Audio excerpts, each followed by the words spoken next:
Hello friends, this is Subrahmanyam. ఈ రోజు మన వీడియోలో T20 వరల్డ్ కప్ లో India versus Ireland first innings ఇప్పుడే ముగిసిందండి. ఆ ఫస్ట్ ఇన్నింగ్స్ విశేషాలు ఇప్పుడు తెలుసుకుందాం. ఫస్ట్ ఇండియా టాస్ గెలిచి ఫీల్డింగ్ ఎంచుకున్నారండి. తర్వాత ఐర్లాండ్ బ్యాటింగ్ వచ్చి కేవలం 96 రన్స్ మాత్రమే చేసి ఆల్అౌట్ అయ్యారు 16 ఓవర్స్ లో. తర్వాత ఐర్లాండ్ బ్యాటింగ్ లో కేవలం ఒక్క ప్లేయర్ మాత్రమే 20+ రన్స్ చేశాడండి. ఆ ప్లేయర్ పేరు డెలనీ.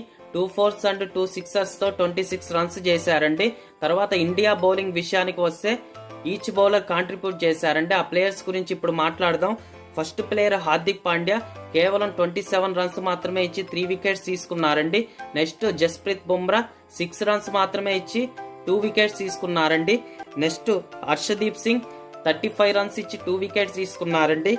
తర్వాత Siraj and Axar each 1 wicket తీసుకున్నారండి. నెక్స్ట్ సెకండ్ ఇన్నింగ్స్ స్టార్ట్ అవబోతుందండి. నెక్స్ట్ పార్ట్ కోసం వెయిట్ చేయండి.